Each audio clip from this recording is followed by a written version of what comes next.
En este video desarrollaremos lo que viene siendo la kurtosis para el ejemplo D que estábamos realizando, donde ya realizamos las medidas de tendencia central, las medidas de dispersión y ahora vamos a sacar los parámetros de forma en relación a kurtosis y en relación a coeficiente de asimetría.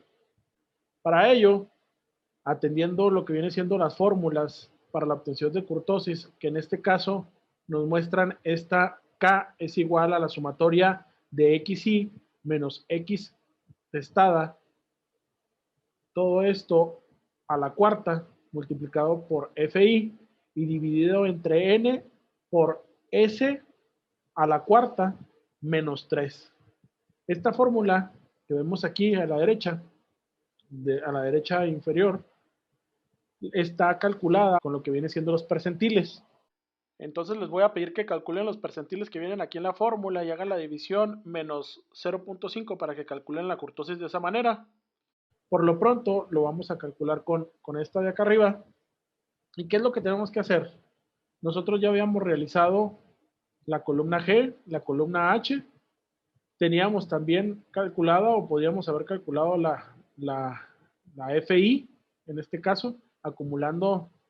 Anteriormente también veíamos que acumulábamos nada más la FI de, de superior a inferior de la columna y se van sumando hasta sumar 16. Pero para desarrollar este cálculo de la kurtosis tenemos que desarrollar la J y la K. ¿Y cómo se desarrolla? Simplemente aquí nosotros estamos desarrollando lo que anteriormente estábamos haciendo por cada una de las clases. Y la primera de 2 es nuestra marca de clase XY, como dice aquí la fórmula XY, menos la media, que aquí la tenemos, que es 8.1 y está en el cuadro F8. Entonces por eso se dejó fijo y entonces D menos F8 y de acuerdo a nuestra fórmula dice potencia de esta resta a la 4. Por eso ya no hicimos otra columna más y aquí nos ahorramos tiempo con nuestra fórmula. Y esta fórmula, únicamente ya como tenemos nuestra media fija, podemos jalarla y nos da automáticamente, nos da el cálculo para cada uno de ellos. Y aquí lo podemos ver. Lo único que cambia es esta columna, ¿no? Este dato del renglón 4, 5 y 6.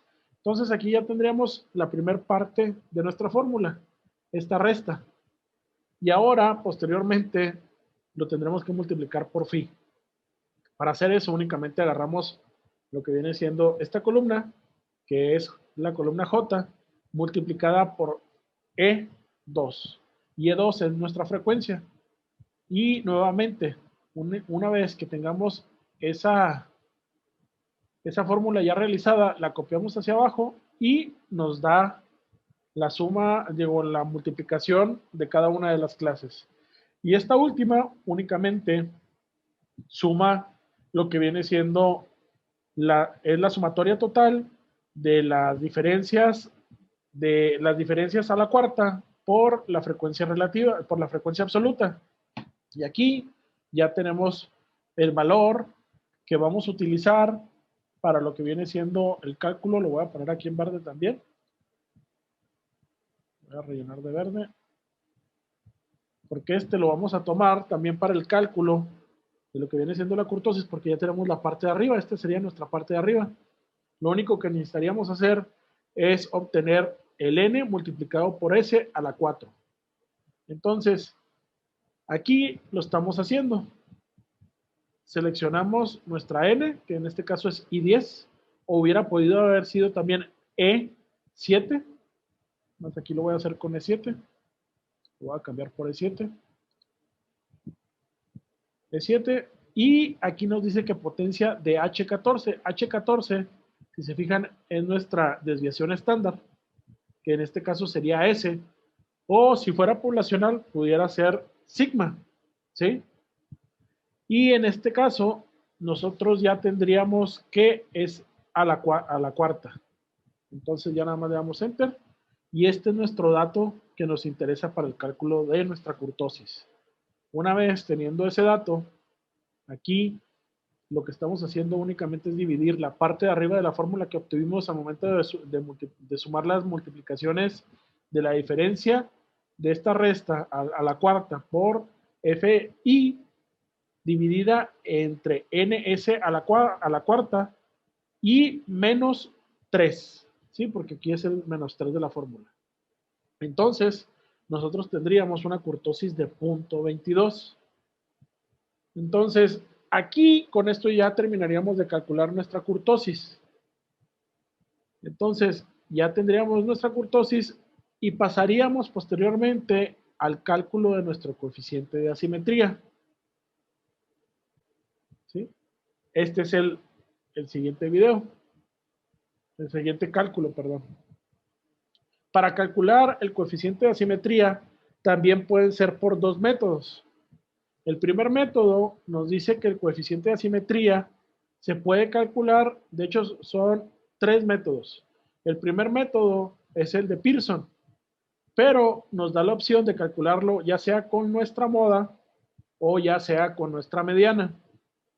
Vamos a realizar los dos cálculos. Y de la misma manera, Fisher nos dice que lo podemos calcular con nuestra media y con nuestra desviación estándar.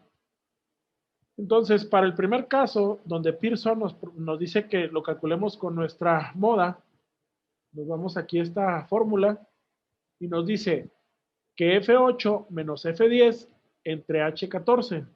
La fórmula nos dice que tomemos nuestra media, le restemos la moda y lo dividimos entre nuestra desviación estándar. Entonces, nada más identificamos cada uno de ellos. F8 sería la moda, este azul, menos nuestra, perdón, F8 nuestra mediana, que sería este azul, menos nuestra moda, que es F10, sería este, 822. Y esa resta nos la dividiríamos entre la desviación estándar, que es 0.711. Entonces, aquí ya tendríamos completa nuestra fórmula y nos da menos 0.11. ¿Sí?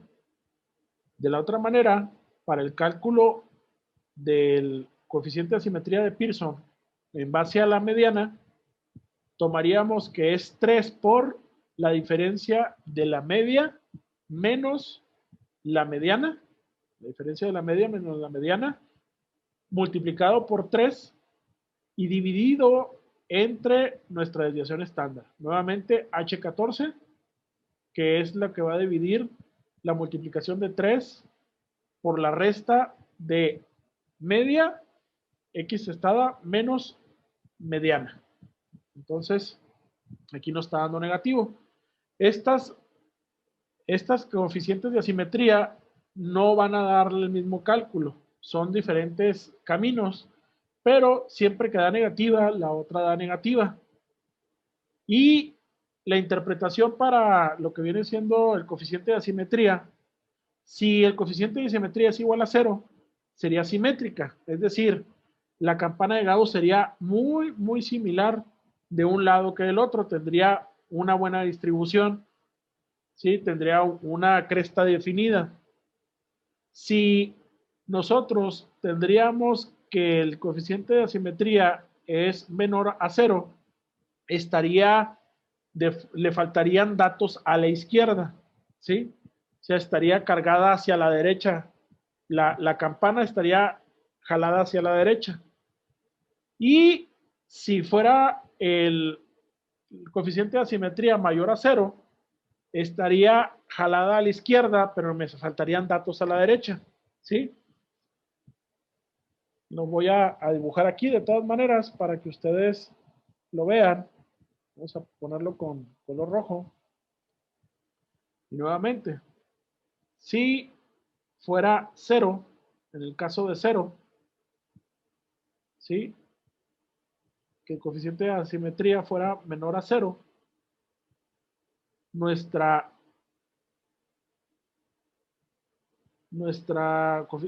campana de Gauss tendría esta forma.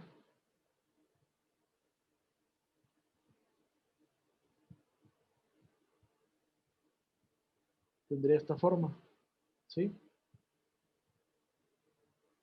le faltarían datos hacia la izquierda. O sea, es asimétrica hacia la izquierda. Y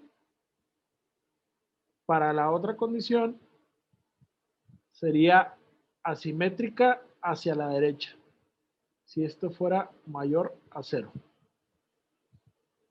Mayor a 0. O sea que ahorita nosotros estaríamos trabajando con una menor a 0 y nuestros datos estarían hacia la derecha. Cuando desarrollemos nuestro histograma, que sería posterior a este cálculo, ya veremos nosotros que si está cargado el histograma hacia la derecha, lo pudiéramos comprobar. Entonces, continuamos con lo que viene siendo ahora el cálculo de Fisher, del coeficiente de asimetría por Fisher. De la misma manera, si estos son negativos, Fisher también tiene que salir negativo. Si sale positivo, este tiene que salir positivo también. Únicamente son indicativos, pero no son comparativos, ¿sí? Con otras coeficientes de asimetría ni con otros. Caracteriza a lo que viene siendo la población y nos habla un poco de cómo está la forma, ¿sí? De dónde es simétrico y dónde es asimétrico. Entonces, el coeficiente de asimetría por Fisher se toma partiendo de lo que viene siendo nuestra marca de clase menos la media al cubo multiplicada por la frecuencia absoluta. Pero entonces aquí nos vimos en la necesidad de desarrollar esta columna L, ¿sí? Dentro de la columna L, aquí ahora se utilizó esta fórmula para no hacer varias columnas. Cada vez vamos haciendo un poquito más complejas las fórmulas. Y es igual a la potencia, es decir, esta resta la vamos a elevar al cubo y la vamos a multiplicar por E2. E2 es la frecuencia absoluta y D2, que es la marca de clase, le estamos restando nuestra media. Entonces ahí tendríamos ya esta resta elevada al cubo y multiplicada por la marca de clase. ¿Sí?